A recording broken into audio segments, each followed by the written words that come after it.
Dr. Paul is going to be with us throughout the rest of the program. He is our guest host from 7 to 9 a.m. We'll get his thoughts on gold, oil, and the future of the Fed. Much more to come. Recognize we have Ron Paul here on the set. We're in the middle of this big presidential election.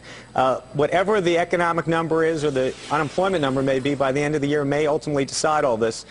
Where do you expect all this to shake out? Look, I think in a weak recovery, we're going to have a really hard time getting this unemployment rate down below 8%. I mean, it may tick there, a tiny bit, but you add in the underemployment, and you've still got mid-teens in terms of broad-based measures of labor market distress in the United States, which is really without precedent for a so-called peacetime expansion. So the economy does remain, I think, the central issue for the upcoming campaign, and Representative Paul is focused on that very much so for a number of years. Stephen, Representative Paul is also focused on the idea of a gold standard. Would you say that's the right way to go for the U.S. economy? No, and he wants to end the Fed. I don't buy that either. But look, he just made the point in the previous segment that the political debate should be about ideology and philosophy, and that's a fair point. And he's got very extreme views on gold and the Fed that I don't agree with. But I respect his position and his willingness to debate these issues. Okay, Ron, you have the floor. It's yours if you want it. Well, the thing of it is, if you're not for a commodity standard, gold, silver, or whatever the market picks, you have to be for a paper standard. And the record for paper is a lot worse than the record for commodities. If you have a gold coin from Roman times, it's still worth something. But paper money essentially always destructs. It self-destructs because it encourages politicians to spend too much and print too much, and that's why we have a debt crisis right now. So to argue against gold means you have to argue for paper, and if you're for paper, it's necessary to have paper to finance government that the people don't support. Otherwise, the people would just pay their taxes and fight these wars and support the entitlement system. But yes, the people want the programs, but they don't want to pay for them, and you have to have paper to do this. But paper will always end badly, and we're in the process of the end of this. The European currency, the only reason the dollar does so well is the European is such a mess over there, and we still have a bit of a reserve status. But I would think that defending paper is much more difficult than defending honest money. And besides, it's still in the Constitution that we didn't repeal that part that said that legal tender ought to be gold and silver. Steve, look, I think you're really overstating and exaggerating paper versus something hard. Under Paul Volcker, late 70s, early 80s, we had paper. We just had a disciplined, tough monetary policy that was aimed at squeezing a hyperinflation out of the system. We need a responsible policy. It's not a question of hard or soft, gold or paper. We just need policy, discipline, and an independent Fed, not a Fed that is eliminated, as you have argued in your book. But the purchasing power of the dollar, since the Fed's been in charge, we've lost 97% of it. The purchasing power of gold for thousands and thousands a year maintains its value. And actually, with increase in productivity, it goes up in value. Ron Paul, stop right there. Let's get Stephen Roach's response to that. How do you is that right that we've lost 97% of the value?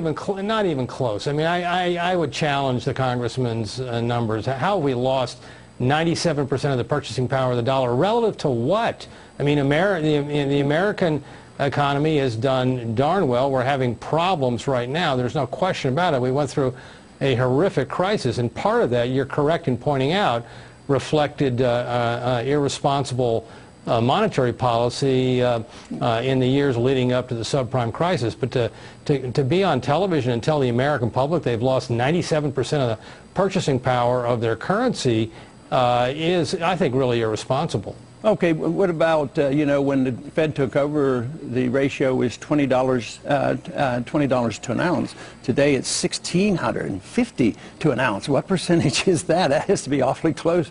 And CPI is not quite as much. And you're right, you have to pick what you're comparing it to. But historically, the best measurement of the purchasing power of a currency is gold. Just look at the disaster in the stock market today in valued in gold. It is, if you ever look at that curve, in the last 10, 12 years, the value of the stock market is down a lot worse than the nominal value, let me tell you. No, you're right about that. But again, to compare the purchasing power of the dollar for an average American to the price of gold, that a precious metal that he or she doesn't own, except maybe a few of them have it in their mouth, is I just don't think an accurate way to judge the strength of the economy. Steve, you have to repeal some economic laws that have been around for a good many years. Steve, we're going to set up a lunch so you guys can continue the debate. Appreciate you being here. Yale University's Steve Roach. Well, I happen to agree with a lot of his writing. I enjoyed reading him. And Ron Paul's going to be here for the remaining Congressman. portion of the show. Thanks so much. Let's continue our discussion with our guest host. We were just talking about the gold standard, and Congressman Paul identified me as one of those paper people, which is not the worst thing somebody has said about me on TV here. Congressman, one of the problems with the gold standard that has been pointed out by economists is the inability of the government to respond with lower interest rates in a recession. And the idea that the government is hamstrung. In fact, it has to raise interest rates to keep the gold in the country. Is that what you want the government doing during a recession, is to raise interest rates? What I want is a market economy. I don't want the dependency. Matter of fact, that's the big disadvantage of paper because of the moral hazard. If we get into trouble, we always know the lender of last resort. It was set up for that reason. 1990, the lender of last resort. Gamble, do anything, take risks, the government's insurance. So they get into that trouble. But if they get into trouble, they shouldn't come and rescue the economy. They shouldn't be bailing out General Motors and these trillions of dollars with both the Fed and the Congress.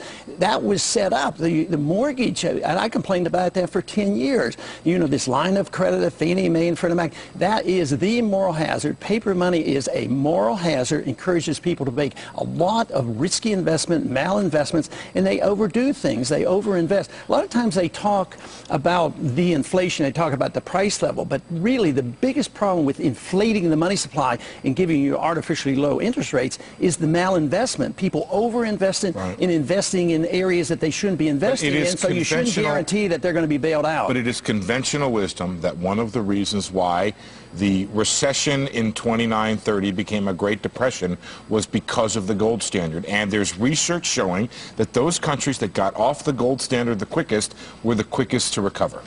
Well, what you have to do is find out why we had a depression, and it was because we inflated in the 1920s. So the Fed, you know, this is interesting because Bernanke is the expert, and he says the Fed was at fault because they didn't print enough money fast enough, and he always guaranteed he would, and he's lived up to his word. He's gotten his helicopters out there, and he's dumping it out by the trillions of dollars. So I tell you, the big problem was the Fed, but the Fed, according to free market economic and business cycle theory, is that they inflated, which causes the distortion, and the recession is inevitable. You should be talking about 1920, 1921. They did the same thing. They had to inflate once again. We had the Fed. We inflated for the war. Then we had to have the correction. But nobody remembers 1921, 1921. It was 1 year severe depression. But they did nothing. They just allowed interest rates to go up, the collapse, GDP went down, and they were back on their feet again. The prolongation was we were propping up the system, not allowing the bad debt to be liquidated. We're doing the same thing again. We're into it 5 years. Japan did the same thing. So we're going to be in this for a long, long time because we're not allowing the liquidation of debt. And when you expect the Fed to come in and save them, they're not permitting the liquidation of debt. We buy the debt. We transfer the debt from those who have been making a lot of money in the derivatives, and we dump it on the taxpayers.